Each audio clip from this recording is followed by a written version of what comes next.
அண்ணே, தேர்தலுக்கு முன்னாடி இந்த தேர்தல் அறிக்கை தர்றாங்க இல்லையா, நாங்கள் இதை செய்கிறோம் அதை செய்கிறோன்னு, அதையே கொடுக்கக்கூடாதுன்னு சொல்லிட்டு என்னென்ன ஆகும்?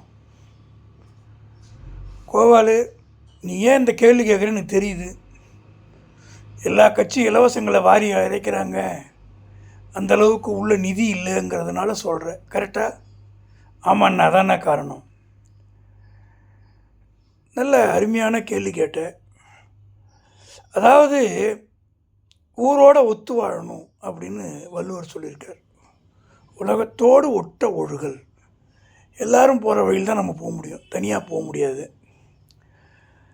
ஆனால் ஒரு புதிதாக ஆரம்பிக்கிற கட்சியும் சரி, பழைய கட்சியும் சரி, இலவசங்களை வாரி கிடாசுறாங்க. உண்மையான நிலவரம் ஓரளவுக்கு ஆட்சியில் இருந்தவங்களுக்கு தெரிய வாய்ப்பு இருக்குது, எந்த அளவுக்கு பணம் இருக்குன்னு.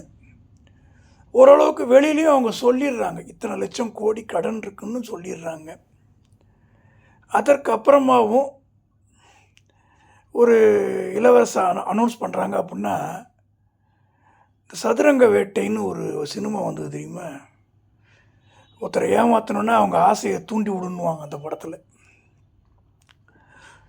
இது இயற்கையாக இருக்குது. இது இந்த ஒருத்தர் செஞ்சால் இதை ஒருத்தர் செய்கிறான்னு சொல்லலாம். எல்லோரும் செய்யும்போது இதை ஒன்றுமே பண்ண முடியாது. பூனைக்கு யார் மணி கட்டுறது, அந்த கதைக்கு போயிடுது. இதனால் என்ன வரக்கூடிய நெருக்கடின்னா, இன்ஃப்ராஸ்ட்ரக்சர் டெவலப்மெண்ட்டு குறைஞ்சி போயிடும். இப்போ ஒரு குடும்பத்தில் இருக்கிறவங்க என்ன பண்ணுறாங்க கோவால், சாப்பிட்றாங்களோ சாப்பிட்லையோ அடுத்த தலைமுறைக்கு ஒரு சேர்த்து வச்சு கொடுத்துட்டு போகணும்னு நினைக்கிறாங்க. ஒரு குடும்பத்தில் இருக்கிறவங்களும் அவங்கவுங்க சக்திக்கு ஏதோ ஒரு சின்ன வீடை கொடுத்துடணும், இல்லை ஏதாவது ஒரு நகையை வாங்கி மருமகளுக்கோ மருமகனுக்கோ கொடுத்துடணும், சந்ததிகளுக்கு எதையாவது ஒன்று பாஸ் ஆன் பண்ணணும் நம்ம சம்பாதிச்சலை அப்படின்னு நினைக்கிறாங்க. சிலர் எப்படி இருக்காங்க, அவங்களுக்கு நான் ஏன் வைக்கணும், நான் முடிஞ்ச வரைக்கும் நான் அனுபவிச்சுட்டு போகிறேன், கடனை வச்சுட்டு போகிறேன்ட்டு சொல்கிற ஆளுங்களும் இருக்காங்க.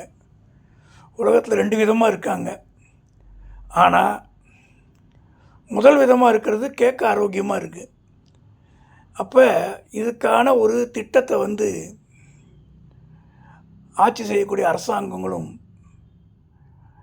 தேர்தல் ஆணையம், நீதிமன்றங்கள்லாம் சேர்ந்து பேசி ஒரு நல்ல வழி காட்டணும். அண்ணா, ரொம்ப நன்றிண்ணே. போயிட்டு வா கோவால்.